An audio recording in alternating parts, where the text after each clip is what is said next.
you. Thank you very much for having me.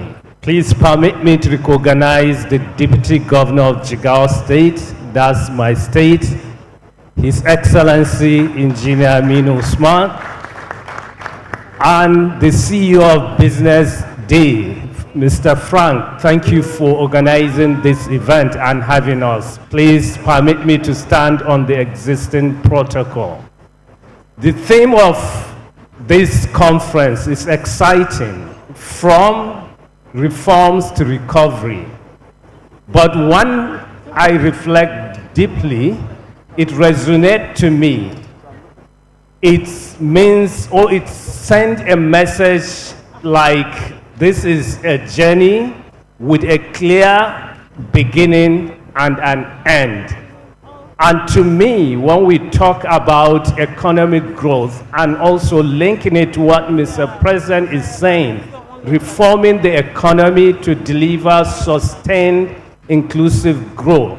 So it shouldn't be something with like a finish line. It should be something that we can use the finish line as a new starting line.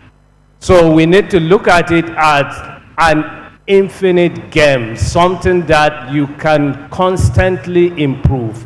So looking at that and looking at it as a journey, in 2001, Nigeria developed the national IT policy, and in the same year, Nigeria established the National Information Technology Development Agency, NITDA, to implement that national IT policy. In 2001, less than 500,000 Nigerians had access to computer, and ICT was contributing less than 0.5% to our GDP. But today, more than 130 million Nigerians have access to internet, not just computer. And ICT is contributing more than 17% to our GDP. So it is about constantly, it is about thriving continuously, not about reaching a finish line where we can dust ourselves off and declare victory. So reforms is about always improving from where we are, not about just recovering and say we have reached our goal. So it's a continuous journey. Then in 2007, the NITDA Act was passed into law. In 2012, a new policy was created on how can we use not just people to use computers, but using computers for our day-to-day activities. In 2019, a new policy was also developed, which was a paradigm shift from just using technology to using technology for economic activities. That's when digital economy was added to our mandate. And in 2023, when President Bola Ahmed Tinubu assumed office, he made it clear that economic diversification and inclusivity are paramount to his administration's renewed hope agenda. And the president outlined 8 key priority areas to achieve this vision, with priority number 7 specifically focused on accelerating economic diversification through industrialization, digitization, creative arts, manufacturing, and innovation. So you can see the wisdom. It's not just about reforming one sector and celebrate victory, but it's about constantly identifying new things to do and using that reform as a new line to do more. Then the Minister of Communications, Innovation, and Digital Economy, Dr. Bosun Tijani, also crafted a blueprint for the ministry, and at NITDA we developed our strategic roadmap and action plan. So these are, Mr. President, 8 points agenda, the renewed hope agenda, starting from reforming the economy to enhancing national security, boosting agriculture, unlocking energy and natural resources, enhancing infrastructure and transportation, to focusing on education, health, and social investment, to improving governance. If you look at all these 8 areas, technology can make them easy and can accelerate the achievement of these priority areas. So the minister developed a blueprint for the ministry. Sorry, it seems like okay. The ministry's blueprint has 5 pillars, starting with knowledge, because knowledge is the foundation upon which countries build a robust and sustainable economy. Then policy, you need to create the enabling environment. Then we have a pillar on infrastructure, and we have a pillar on innovation, entrepreneurship, and capital, and we have a pillar on trade. Seems like we have some technology. The clicker is not working. Can you maybe use the computer to move to the next slide? So based on that, at NITDA, we came up with our strategic roadmap and action plan with a vision of making Nigeria a digitally empowered nation, fostering on inclusive economic growth through technological innovation. Because technology today is a source of inspiration. Before, we used to say technology is an enabler or a tool, and we move and start saying technology is a strategic partner in the way we do things. But today is a source of inspiration. With technology, you can, or we can say, your limitation is your imagination. Whatever you imagine, technology can make it possible today, because we have ubiquitous data. Anything you want to know, the data exists. All our activities today is captured, stored, and processed. And we have unlimited connectivity. You can connect to anything you can think of. You can connect to animal, you can connect to your house, your car, everything.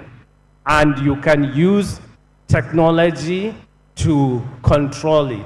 Then we have a massive processing power today. You can process any data, make sense of it, and that can help you to make decisions quickly and an intelligent decision. Because mostly we take time to make decisions because we need to have the information, we need to process it, we need to understand it. With technology today, you can make everything simple and quickly. Then we also look at it as we need to always use technology as something that permeates across all critical sectors. Technology today is not a vertical sector on its own, because you can use technology in agri, oil and gas, any sector you can think of. So looking at that, we have a pillar. The first one is to foster digital literacy and cultivate talent. Because we are in a knowledge-based economy, our human capital is our greatest resource. So if we want reform, we should start by reforming that human capital. We need to build our digital fluency as a nation so that our citizens can be able to contribute meaningfully to the digital economy. Then we need to build our digital proficiency so that we can build our digital offerings in country. Then we have a pillar. The second one is on building a robust technology research ecosystem, because the literacy and talents are quick wins, something we can create value quickly. But for the future, we need to invest in deep tech. How can we use AI, IoT, UAV, blockchain, robotics, and additive manufacturing to reform all our critical sectors, to reform agri, healthcare, education, finance, and so on. With technology, we can 10x productivity in any sector. We can cut operational costs as well as we can improve efficiency. Then we have a pillar on policy and legal framework because we need to enable the environment. For us, we look at regulation as anything you can do to influence the market, societal or economic behavior. It's not about putting a rule or commands for the business to follow. Therefore, we have two ways we deal with regulation. We have what we call a rule-based regulation and a non-rule-based regulation. We always give preference to the non-rule-based, where we allow people to innovate, to use technology, because it's like you are developing a new use case. It's something you don't know. It's like putting a traffic light in a traffic place. You need to understand the traffic pattern before you put the traffic light. Today, if you say you want to regulate AI, AI is something new. It's not something we can learn from the legal or previous history books. The generation before us never had to deal with this kind of situation. So we need to co-create and co-design that regulation. Then we have a pillar on promoting inclusive access to digital infrastructure and services, because we want every Nigerian to be digitally visible, to be digitally literate, to be part of the economy and contribute meaningfully. We are building systems, AI systems, that will make decisions on who gets what in a society. So that system needs to know everyone, need to understand our values and culture and so on. That's why we need to make everybody digitally visible. Then we have a pillar on strengthening cybersecurity and digital trust. As we digitize, we need to build confidence in our citizens to use the technology safely and responsibly. We have a pillar on nurturing an innovative and entrepreneurial ecosystem, because when we build the capacity, we have a digitally literate society. We need to encourage our startups to build our digital offerings in country. We have a pillar on strategic partnership and collaboration, because we need to work as an ecosystem. Government has a role to intervene in policy and infrastructure, but you, the business, the private sector, you are the one that knows what needs to be done. You are the change makers. The government will just do the policy, but we need to work as an ecosystem together. We have a framework where we normally have 5 critical stakeholders. We have the academia, who produce the human capitals. We have you, the corporate organizations, who absorb the human capitals or buy the locally made product. Then we have the entrepreneurs, we have the risk capitals, and we have government. Then lastly but not the least is about infusing the technology into our product. So next one. Okay, we can go to the next, maybe.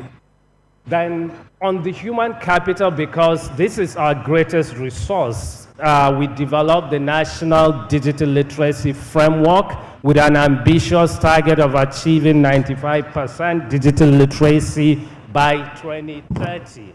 And we are implementing this framework in 3 buckets. Please, can you move to the next slide?